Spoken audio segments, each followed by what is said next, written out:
I'm here with my parks guide, Colleen. We're about to go learn about the legend of Grey Owl.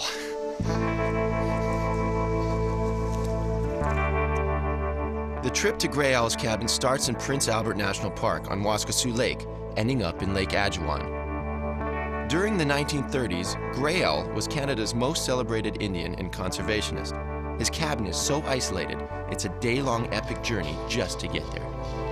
Well, this is the beginning of the rail portage, and we'll stop at this dock here, bring the canoe up onto the rollers, and see if the rail car is there. And then we carry the boat over ourselves? Yeah, I just roll it up on the rollers here, and then hopefully the rail car will be there, and we'll load it up onto the cart. You have to canoe across two lakes, carrying the canoe in between. That's called portage. Is this cart always at the end that you're at? Or? No, we were just lucky that it was waiting for us when we got there. Boy, I'll say. And then, yeah, so when we get to the far end now, we're gonna leave it there.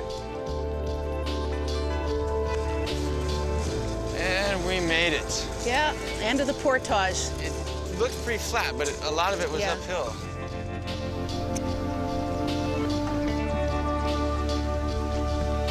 This is beautiful. I mean, look at it. It's like an exotic beach in the middle of nowhere. And it's all mine.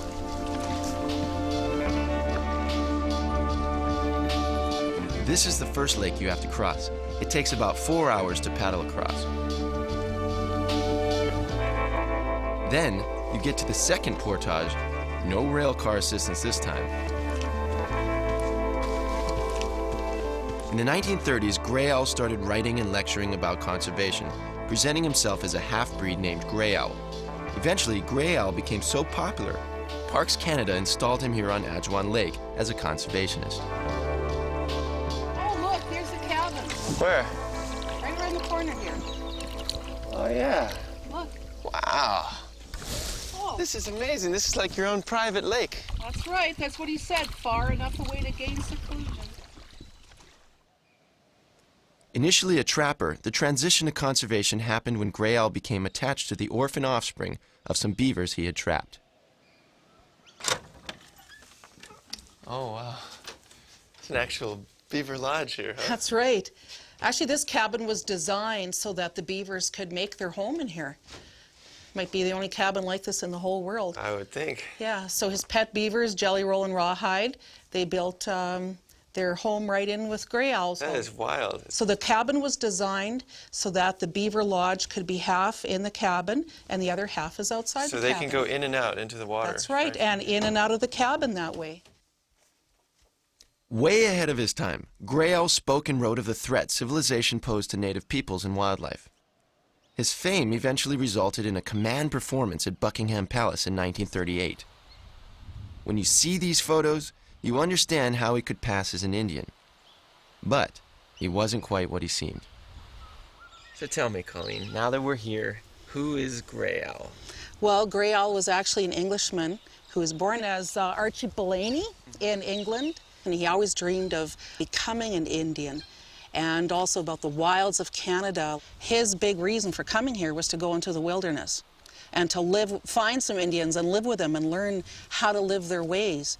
So how did he get his name Grey Owl? Well, he did get connected with the Ojibwe people, and he married into them and was friends with them, and it was a very, very close relationship there. And they noticed that he was always listening to everything they said, and he was always taking little notes. And they was teasing him, you know, and they just called him Little Owl. And eventually that became Grey Owl. So this is his grave here. Oh, wow. He was just about 50 years old when he died in 1938. The day after he died, it was revealed in the newspapers that he indeed was not an Indian like he had said he was, but that he was actually an Englishman. Now, some people were really upset about this and confused in that. Even his wife hadn't known. But you know what? In the end, most of them said it didn't really matter.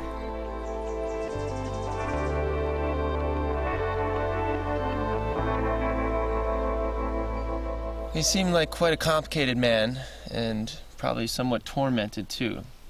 But while some people were disillusioned about the man, I believe his message and much of his presence still remain very powerfully today.